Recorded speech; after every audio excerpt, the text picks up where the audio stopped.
Hi friends, ఈరోజైతే బీరకాయ పచ్చడి చేయాలనుకుంటున్నాను. అన్నం వండుతున్నాను, అన్నం ఉడుకుతుంది. ఇక బీరకాయ పచ్చడికి మనం ప్రిపేర్ చేసుకోవాలి. మిరపకాయలు తొడిమలు తీసి మిరపకాయలని మార్చి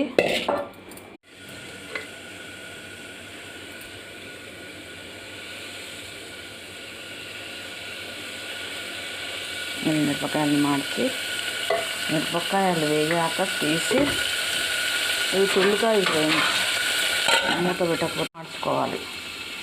తర్వాత కొన్ని నువ్వులు వేయించుకొని నువ్వులు మెత్తగా అయ్యాక కొన్ని ఎల్లిపాయలు 4-5 ఎల్లిపాయలు తీసుకొని ఎల్లిపాయలు, పచ్చిమిరపకాయలు, ఉప్పు మిక్సీకి వేసి నెక్స్ట్ నువ్వు పిండి వేసి తర్వాత ఈ పచ్చడి వేసి ఈ ముక్కలు వేసి గ్రైండ్ చేయాలి ఫ్రెండ్స్. చట్నీ సూపర్గా ఉంటుంది బీరకాయ పచ్చడి.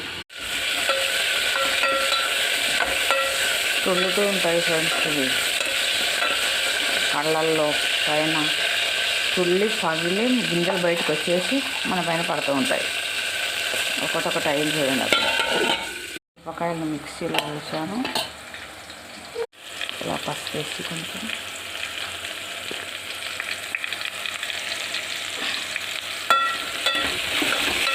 మసాలా వేస్తే అన్నీ మెత్తంగా అవుతాయి.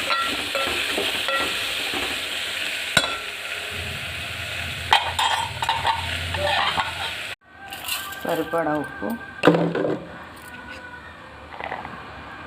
ఉల్లిపాయలు వీటిని మిక్స్ చేసుకోవాలి ఫ్రెండ్స్.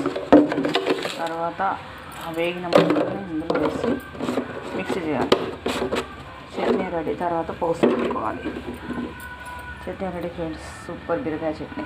పోయాయి ఈ ముక్కల్ని మిక్సీలో ఇలా అయింది. ఈ మిర్చి కొంచెం నూనె వేసుకొని వేడి అన్నంలో కలుపుకొని తింటే సూపర్గా ఉంటుంది ఫ్రెండ్స్.